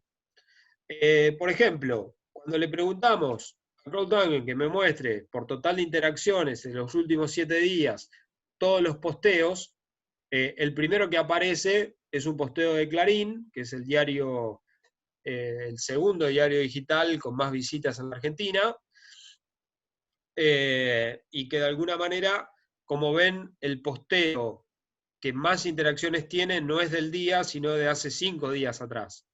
Vieron que abajo del link dice, del nombre del medio, perdón, dice 5 days ago, que hace 5 días que efectivamente fue publicado el posteo. Y después me muestra el total de interacciones, donde uno puede ver ahí el total, que en este caso son 680 y pico mil interacciones totales que tuvo ese posteo, por eso es el que aparece primero. Y aparece esta curva que es muy interesante, porque muestra cómo está rindiendo el posteo en los últimos 7 días. Esa curva muestra que desde que se publicó hasta el día 5 prácticamente tuvo una interacción promedio baja y que de repente empezó a subir. Entonces uno puede preguntarse por qué este posteo empezó a crecer qué es lo que hizo que escalara la cantidad de interacciones o de visitas, por qué está teniendo más visibilidad ahora que antes. Bueno, puede hacerse algunas preguntas adicionales a partir de este tipo de lectura, que es muy rápida y es muy fácil de hacer y es muy intuitiva cuando uno conoce la herramienta y la usa de manera frecuente y practica un poco con CrowdTangle para entender cuáles son sus utilidades, ¿no? Bueno, después vamos a detenernos un poquito en preguntas o sugerencias que tengan respecto de esta herramienta, pero por una cuestión de horario, de tiempo, porque vamos medio lento, me gustaría acelerar un poco y no perder de ver otras herramientas que también son muy, muy útiles y muy necesarias. Otra herramienta que les pido que apenas terminemos el taller de hoy se descarguen como extensión de Chrome es la extensión de InVid. Es una herramienta que también permite ver información sobre videos, sobre posteos en Facebook, sobre fotos.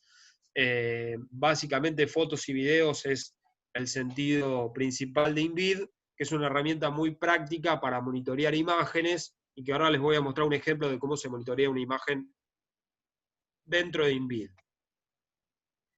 Estas son todas las herramientas que contiene InVid, ¿no? Esas 7 herramientas que ven ahí son las 7 herramientas disponibles que tiene la extensión de Chrome y que se pueden usar de manera muy fácil.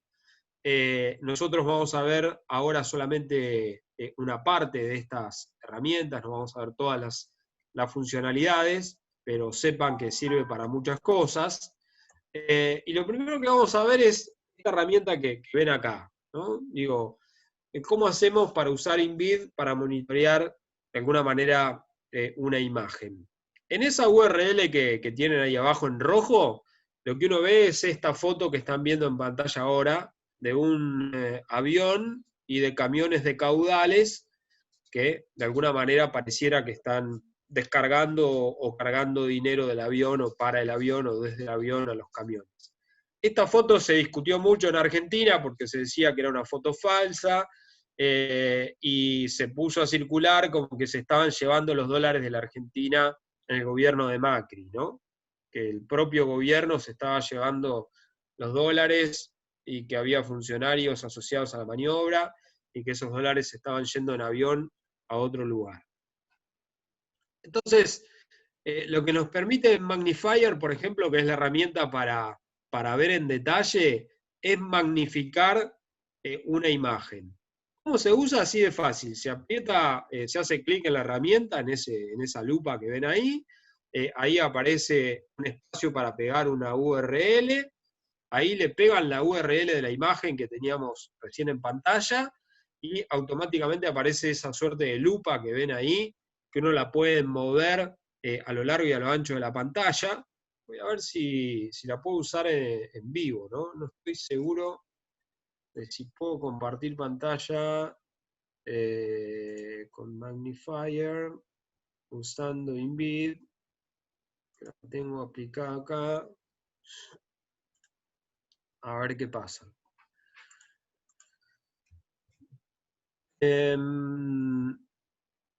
¿Ustedes qué están viendo en pantalla ahora? Alguien que me cuente, porque no tengo claro. Estamos viendo InVid, Adrián. Estamos viendo justo lo que estás haciendo en tu computadora. Bien, si yo hago así YouTube, ilumino ahí, se ve todo, ¿no? Sí. Bien. Bueno, entonces yo uso Magnifier, acá lo que hago, le pego la URL que teníamos ahí, le doy el alta, y automáticamente InVid me muestra esta lupa que ven acá, ¿no? Que yo puedo ir como monitoreando en más detalle. Si yo muevo el zoom, puedo acercarme a los objetos y los puedo ver en detalle.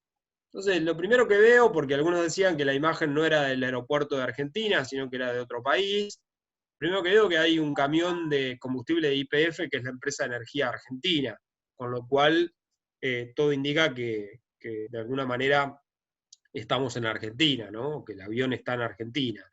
Después puedo ver, por ejemplo, los números de transporte de los camiones de caudales. Entonces, tranquilamente podría investigar un poquito para ver dónde estuvieron esos móviles a esa hora, ese día, que se decía que se estaban llevando los dólares de la Argentina, ¿no? Entonces, tengo datos interesantes que puedo ir viendo. Si tuviéramos un poquito de tecnología para mejorar la calidad de las imágenes, podría ver incluso las patentes de los vehículos, ¿no? Para llegar más rápido a la información y ver de alguna manera qué vehículos había ahí. Puedo ver, digamos, el nombre de la línea aérea, si es que por alguna razón no lo podía ver o no podía llegar. Puedo usar esa herramienta para este tipo de cosas, ¿no? Para acercarme a cosas que de otra manera, si yo la amplío con el aumento de pantalla tradicional, la foto generalmente se rompe, ¿no? Acá tiene esa ventaja de que uno le permite monitorear. Puede ver que, por ejemplo, los depósitos de la carga son de Avianca, que era la empresa aérea que de alguna manera hacía parte de la logística, ¿no? Puedo usar Magnifier para ese tipo de situaciones, ¿no? Y después, lo que va a pasar es que la propia herramienta InVid me da otras opciones de qué hacer con esta imagen y meterme en otras prestaciones, en otras herramientas que de alguna manera puedo aplicar a ese mismo contenido, ¿no? Por ejemplo, si yo quiero, déjenme salir de acá, ahí. Irme de nuevo a otra herramienta como Forensic, también lo que va a pasar es exactamente lo mismo. En Forensic le pongo la URL, le doy de alta y Forensic me genera estas vistas de cuáles son las, no digo manipulaciones, sino las ediciones que tuvo la imagen y cómo desagregar los distintos campos. Para cada ítem de Forensic que permite analizar la imagen en detalle desde el punto de vista de su calidad interna, si le hacen clic en esta I de información, les da una descripción de qué es lo que le está mostrando ese campo particular y qué es lo que hay que encontrar en esa imagen, ¿sí? Entonces, es una manera rápida de entender cuán manipulada fue una imagen. Y acá hay un dato interesante que yo, digamos, había compartido acá en el ejemplo, que cuando uso Forensic para analizar la foto que estábamos viendo, aparece este campo que se llama Ghost, que permite de alguna manera ver que hay alguna cosa rara dentro de esa imagen, ¿no? Todo lo que es azul es la imagen que no fue modificada, y estos campos que están con bordes azules o celestes y contenido amarillo es porque probablemente hayan sido modificados. Entonces, cuando voy a la explicación, vieron que dice, las regiones amarillas consistentes contra un fondo azul pueden corresponder a rastros de manipulación. Entonces, cuando uno compara las fotos, ve que, oh casualidad, los camiones que están asociados a la imagen son la parte de información manipulada. Y es bastante probable, no es el único indicio, pero es bastante probable que esos camiones hayan sido agregados. ¿Sí? Entonces, con una herramienta y con algunos conocimientos un poco más avanzados de edición de fotografía, yo puedo llegar a conclusiones de esta naturaleza. De ver que una foto que todo el mundo discutía, que parecía que había sido así, se decía tal o cual cosa, uno de los indicios me señala que es probable que esa parte de la foto haya sido manipulada y que no sería raro que alguien haya puesto los camiones en ese lugar, ¿no? Así que digo, este es el tipo de utilidad que tienen este tipo de herramientas, que cuando uno tiene más conocimiento de edición de imágenes, le puede sacar mayor provecho, pero que para un usuario poco entrenado también le da una primera pista. A esto después lo tengo que corroborar, ¿no? Con el programa de vuelo, con el horario de salida del avión, con la patente de los vehículos, con el monitoreo de dónde estaban los camiones a esa hora, bueno, etcétera, etcétera, ¿no? Pero tengo un primer indicio que me permite empezar a dudar de algún contenido y empezar a buscar otras líneas de verificación que necesariamente voy a tener que implementar para poder hacer bien el trabajo, ¿no? Así que digo, esto es parte de las prestaciones que tiene InVid y que además tiene más herramientas que después pueden, simplemente tocando y probando, van a ir aprendiendo el uso porque son muy fáciles y muy intuitivas, y además mañana Sole va a reforzar con alguna de las prestaciones de InVid para que podamos aprender también otros usos que tienen que ver con esta herramienta. Otro tema muy, muy cortito, digo, que me gusta reiterar siempre, es que, como decíamos en el encuentro de ayer, a las URL de las fake news no hay que darles tráfico. Entonces, la manera más rápida de hacerlo es entrar en archive.is, pegar el link de la URL que tienen de la noticia falsa y de alguna manera transformar ese link en un link de archivo que no le derive tráfico al contenido falso, para que más gente no lo comparta, para que no lo vea más gente, para que no contribuya de alguna manera a la campaña de desinformación de la que estaba siendo parte. Archive.is es una manera rápida. Y también para términos de verificación, lo que siempre hacemos nosotros es guardarnos la página en nuestra computadora, yendo dentro de Chrome en el navegador, en opciones, más herramientas, guardar página como, y ahí se la dejan guardada para hacer los análisis que tengan que hacer del contenido, de la foto, de algún nombre, de alguna palabra, de alguna fuente, sin que corran el riesgo de que alguien borre el contenido de Internet, ¿no? Porque siempre el riesgo es ese, que alguien lo dé de baja antes que podamos analizarlo. Bueno, como veíamos ayer, el método Desconfío, digamos, tiene estos 10 pasos que ya hemos recorrido y que hemos compartido, pero que nosotros decíamos el punto 5 es una manera muy interesante de acelerar el proceso de verificación. Por eso, si tuviéramos que hacer el ejercicio de tratar de identificar esta noticia que salió de alguna manera que circuló en Bolivia en estos últimos días, ahí podríamos hacer el ejercicio con lo que venimos aprendiendo entre ayer y hoy, de qué herramientas usar para tratar de monitorear y entender si esta información es real o no.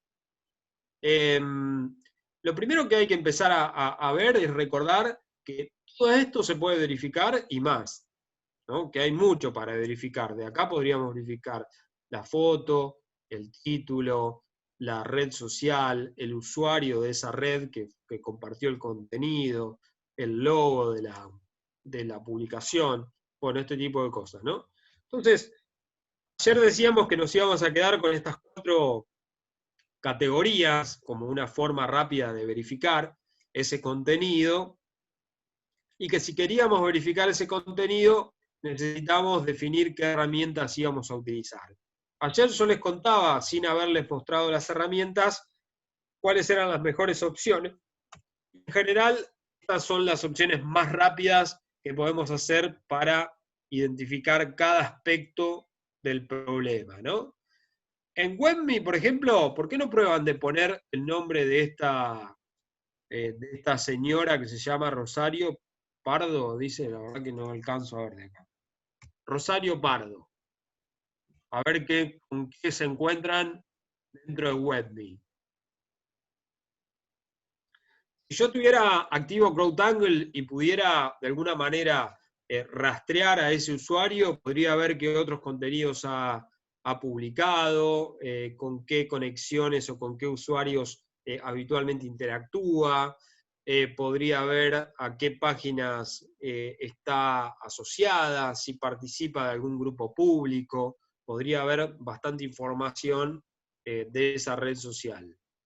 Obviamente con InVid podría hacer algún análisis de la imagen, ¿no? Si la imagen es real o no, si fue manipulada, si está compartida en otras publicaciones con ese mismo contenido o no, y también puedo llegar a rastrear de alguna manera el dominio del que dice surgir la imagen, que es Opinión, entiendo que es un diario conocido de Bolivia, ¿no?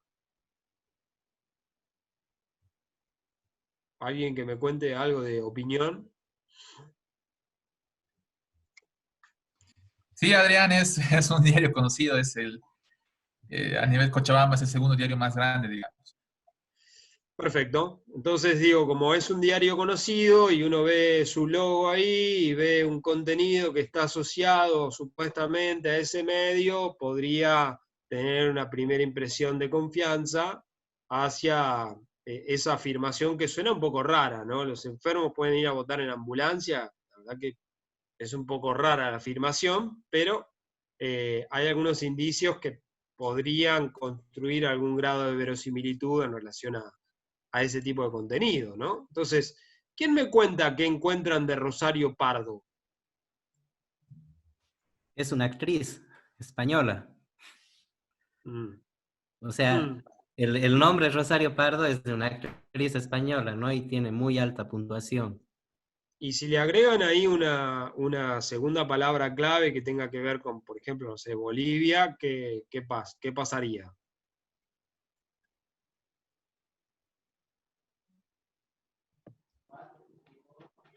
A mí me salió como varias opciones, tanto en Facebook, Twitter, YouTube, pero no parece tener relación con la Rosario Pardo que buscamos, porque cuando se hace el clic, en realidad deriva a otras cuentas, así que no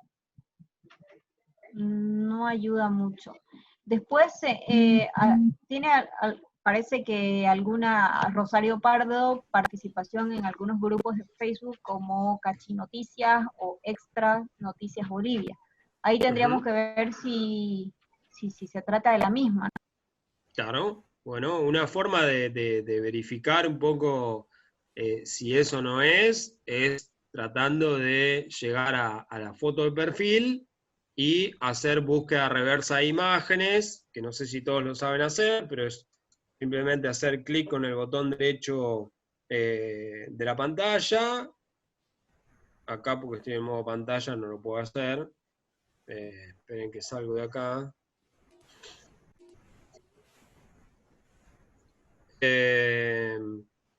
Simplemente hacen clic derecho ahí y pongan buscar imagen en Google y automáticamente Google les devuelve por dónde anda esa foto, cuántas veces se publicó, qué otros, acá le voy a poner todos los tamaños para que me muestre todos los tamaños. Ahí van a ver que la foto anduvo por distintos lugares, ¿no? Que incluso tiene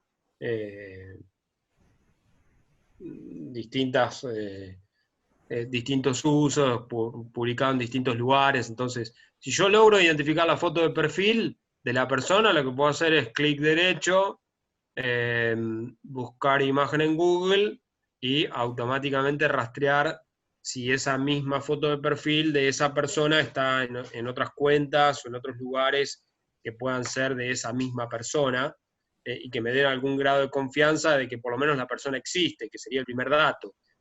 ¿Y qué otras preguntas le harían a un perfil de Facebook, en este caso, para saber si esa persona realmente existe y si es una persona real o es un contenido falso? O es una cuenta falsa, ¿no? Es de alguien que no se llama como dice llamarse. Una de las cosas más básicas que nos compartía Soledad la anterior capacitación era verificar un poco el perfil, ¿no? Qué cantidad de amigos tiene, qué tipo de contenido publica, cuántos contactos tiene, si los contactos, qué nombres tienen los contactos. Bueno, eso básicamente, ¿no? Tal cual, tal cual. Esa es una manera rápida, digamos, nosotros hemos desarrollado 10 preguntas para un posteo, que es parte de nuestras prácticas de verificación más frecuentes, y tienen que ver un poco con eso, ¿no? Incluso con mandarle un mensaje y decirle, hola Rosario, me gustaría saber tal cosa de vos, ¿podrías pasarme un teléfono? Porque también contactar al usuario es una manera de verificar, que a veces se deja de lado, pero que puede resultar útil, ¿no? Y por supuesto todas las preguntas que recién contaba Carolina, que hay que hacerle a un perfil, ¿no? ¿Quiénes son sus contactos? ¿Sobre qué publica? Si realmente la cuenta tiene historia o es una cuenta nueva, desde cuándo se creó, qué tipo de interacciones tiene, dónde participa o deja comentarios, opiniones. bueno, son formas necesarias de rastrear algún contenido para ver si estamos delante de un contenido real o de un usuario real o de un usuario falso, y además, por más que ese usuario sea real o no, lo otro que hay que verificar es el contenido del posteo, ¿no? Que es un poco lo que estamos tratando de ver ahora. Por supuesto que si el usuario es falso, hay muchas sospechas con que el contenido derivado de eso sea también falso. Pero, digo, son dos tareas distintas que hay que hacer en simultáneo y que hay que tratar de rastrear para tratar de identificar si esa imagen asociada a ese título es un contenido real que fue publicado por ese medio o realmente estamos ante un contenido falso, ¿no? Entonces, ese es un poco el ejercicio. Seleccionar o identificar qué parámetros vamos a tomar como principales para hacer una indagación rápida, con qué herramientas lo vamos a hacer a cada paso o procedimiento, y de alguna manera llegar a esa primera conclusión de poder saber si de alguna manera estamos ante un contenido real o un contenido falso, ¿no? Lo que hizo Bolivia Verifica fue verificar eso y mostrar que habían utilizado el logo del diario La Opinión para crear un título falso que en ningún momento fue publicado por La Opinión, que es lo otro que puedo hacer rápido, ¿no? Meterme en el sitio oficial de La Opinión, buscar textualmente ese contenido y ver si realmente lo habían publicado o no. No es el único ejercicio que hay que hacer, porque también puede ser que el medio lo haya publicado y lo haya borrado, entonces también hay que hacer otras indagaciones, pero rápidamente uno puede encontrar varias pistas de cómo funciona la identificación de contenido falso en este tipo de mecanismos, ¿no? Donde se usa la legitimidad de un medio real para tratar de instalar una idea falsa. Entonces, también hay que ser cuidadoso con este tipo de contenido. Por ejemplo, una cuestión que es bastante fácil de identificar y que es poco frecuente es si un contenido de La Opinión en redes sociales visualmente se muestra de esa manera o no, porque una cosa que detecta Bolivia Verifica es que, por ejemplo, no es la fuente que usa La Opinión para publicar sus contenidos, que usa otro tipo de letra, ¿no? Entonces, ahí ya tenemos un indicio muy claro de que ese contenido fue inventado, o que alguien lo editó para simular una afirmación que no estaba en el contenido original, ¿no? Entonces, ese es el tipo de situaciones y de cosas que rápidamente tenemos que ir aprendiendo de cómo usar las herramientas digitales para que podamos hacer verificaciones lo más rápido posible y trabajar con todo el potencial de las herramientas digitales para ir encontrando este tipo de casos, ¿no? Para ir encontrando este tipo de imágenes. Si a esta imagen, así como está completa, la metemos en Forensic, por ejemplo, es probable que vayamos viendo varias capas de edición. Entonces, que también encontremos huellas de que es una imagen editada y que no es una imagen original, y que eso también nos dé una pista importante de lo engañosa que resulta la afirmación. Así que, digo, esas son varias formas. Y por supuesto que una forma a la vieja usanza de la verificación, ¿cuál sería para saber si esa afirmación es cierta o no? Revisar la página de opinión. Esa dijimos que es una, pero que el contenido puede ser borrado. ¿Alguna otra? Google. El Twitter de Evacopa. Google. Puede ser el Twitter de Evacopa, y si no, llamar a Evacopa, que no sé quién es, pero se me ocurre que es una persona con cierta popularidad, digamos, ¿no? Que es alguien público. Llamarla, decirle, ¿usted dijo que los enfermeros pueden ir a votar en ambulancia? No, yo jamás dije eso, no sé dónde lo sacaron. Digo, para que no, tampoco nos enredemos a veces en cosas que son más fáciles de verificar por una vía tradicional, que es levantar un teléfono. Que a veces te dicen que lo sacaron de contexto su declaración. Sí, bueno, está bien. Ahí ya, digamos, ahí ya tengo que hacer un trabajo un poco más fino, porque no es que se desdice el protagonista, sino que entiende que hay algún tipo de falta de contexto, ¿no? Que también es otra técnica frecuente de desinformación, es como ya hemos visto ayer, sacar de contexto o quitar elementos contextuales es una forma bastante frecuente, ¿no? Pero bueno, estos son un poco los pasos que hay que ir dando, son las herramientas que necesitamos ir incorporando cuando uno está delante de este tipo de cosas. Sepan que InVid es una herramienta muy intuitiva. Cuando usen videos van a poder ver cuadro por cuadro algunas imágenes que les va a permitir, tanto con keyframes como con thumbnails, desagregar un video en muchas imágenes fijas y hacer el trabajo de revisión reversa o imagen reversa que hacíamos recién con la foto del avión y de los camiones, para ver por dónde más anduvo circulando ese mismo contenido, e incluso para detenerme en algún detalle que pueda mostrar que el contenido está editado, o que el video está falseado, o que corresponde a otro país, o que corresponde a otro lugar. Digo, bastante fácil detectar en los videos algún elemento que hace que uno pueda ratificar que no es el lugar que dice estar, ¿no? O porque hay una bandera de otro país, o porque hay una patente de un auto que no se corresponde con las patentes del país, o porque hay una persona, no sé, vestida con bufanda y en el país estamos en pleno verano. Digo, cosas de ese tipo, cuando uno desagrega en keyframes o en cuadros un video, son bastante fáciles de detectar con herramientas como Magnifier, que de alguna manera uno puede combinar con keyframes o con thumbnails para encontrar rápido algún elemento que me permita contrarrestar esa información. Lo que no vamos a poder ver, digamos, que yo se los voy a mostrar así muy rápido igual para que todos tengan la alternativa, es que, digo, acá yo tengo activo CrowdTangle en la cuenta que tenemos nosotros.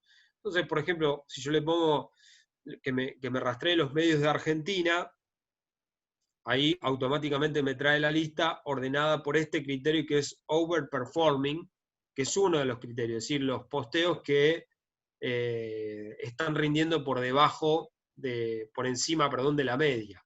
Pero también ven que puedo monitorearlos por underperforming, es decir, los posteos que menos rinden, o por el total de interacciones, o por el promedio de interacciones, o por, digamos, los más recientes. Y además, yo puedo acá monitorear en esta herramienta del costado, puedo monitorear los pesos que tiene la herramienta y, por ejemplo, puedo apagar los me encanta, los triste, ¿no? Y monitorear solamente por likes, si quisiera, ¿no? Entonces, uso ese criterio y rastreo y los contenidos se reacomodan. Y después digo, no, además de los likes, a mí me interesan más los comentarios, y qué contenido genera más comentario, y solamente filtrar por ese criterio. Entonces, claramente los resultados van a variar, y después lo potente que tiene CrowdTangle es que yo puedo guardar las características, pero además me puedo descargar un archivo CSV que es oro puro para cualquier analista de datos, como el equipo nuestro que nos encanta trabajar con datos. Me baja un archivo separado por comas que me muestra la URL de la página de Facebook, el nombre de la página de Facebook, la fecha de publicación, la hora de publicación, el título del contenido, el cuerpo del contenido, el link que está compartido en redes, es decir, me muestra un montón de información que yo puedo procesar, analizar, comparar, graficar y visualizar de múltiples maneras, que es un poco el ejercicio que estamos haciendo ahora en el equipo de Desconfío, ¿no? Estamos tratando de monitorear y de comparar las métricas de qué contenidos están funcionando en redes sociales, y nos encontramos con la llamativa particularidad que los monitos, los bebés y los perros rinden mucho mejor que las noticias en los medios, ¿no? Nosotros monitoreamos solamente contenido de medios, y llamativamente a la gente le encanta interactuar con contenido, vamos a decir así, de entretenimiento, ¿no? Entonces, esto también es parte de lo que estamos viendo, y generalmente tenemos que ver por underperforming para encontrar las noticias, porque la mayoría de los posteos que performan por encima de la media son contenidos no noticiosos, publicados en medios, pero no noticiosos, ¿sí? Entonces, esto también habla un poco de la cultura digital de cada país y permite entender mejor qué hacen los usuarios de noticias con los contenidos en redes sociales, ¿no? Así como puedo monitorear, como les decía, los pesos de cada uno de los contenidos, también puedo monitorear, como les decía acá, puedo rastrear y puedo ver solamente contenidos que tengan links, ¿no? O solamente contenidos que tengan video, o solamente contenidos que tengan foto, ¿no? La verdad que la ductilidad de CrowdTangle es enorme, y además tengo un tablero de inteligencia que me permite sacar algunos primeros análisis comparativos entre cuentas que también de alguna forma puede resultar útil para la investigación. Así que, digo, este era un poco el panorama que queríamos darle hoy, contarles que existen estas herramientas que son relativamente muy fáciles de usar y que depende más de la capacidad de cada investigador, de cómo usarlas para verificar, pero que vamos a seguir entrenando prácticas y ejemplos de cómo utilizarlas para este tipo de indagación, y saber que herramientas con mucha potencia tecnológica como CrowdTangle son accesibles en términos de cuentas de investigación, cuando uno puede justificar o puede explicar que la va a usar no para sacar, digamos, rédito económico, ni para hacer estudios de mercado, ni estudios de audiencia para consultoras privadas, sino para una labor noble como es el trabajo periodístico, sin fines de lucro, digamos, ¿no? Cuando uno puede justificar eso, CrowdTangle en general habilita el uso de la herramienta. Así que, digo, ese es un poco el recorrido con el que llegamos en el día de hoy. Nos hubiera gustado ver más herramientas, pero sabíamos que no nos iba a dar el tiempo, así que con Soledad mañana van a completar un poco el panorama de más herramientas y más usos que van a tener con esa consideración. Recordarles que estos son nuestros proyectos activos y que además tenemos estos 2 pedidos vigentes de alguna manera para todos aquellos que quieran publicar algo sobre el taller o sumarse a alguno de los proyectos que tenemos activos ahí. Por supuesto, está abierto el contacto. Recuerden que en desconfío.org van a encontrar todo el detalle del proyecto y de lo que estamos haciendo, y en mi correo particular o en el de Soledad nos pueden contactar por cualquier consulta, duda. Si alguien quiere empezar a hacer verificación y nunca lo hizo, o si alguien quiere ver cómo usar tal herramienta para alguna cosa en particular que no hemos logrado ver hasta ahora, nos puede contactar también. Así que la idea es que cada uno de ustedes se vuelva en el corto plazo especialista en desinformación y sepa qué herramientas hay disponibles para hacer ese trabajo, y cada vez puedan colaborar más para certificar la calidad de las noticias, que sin duda es parte del desafío que se propone Fundación para el Periodismo y que compartimos en Proyecto Desconfío, y que queremos acompañar a todos los medios y periodistas de Bolivia en esa cruzada. Así que agradecerles muchísimo la oportunidad y el diálogo, y por supuesto, como decía recién, quedar atentos y disponibles a cualquier requerimiento específico que quieran hacernos, y agradecerles muchísimo por el tiempo y por la atención que siempre dispensan, ¿eh?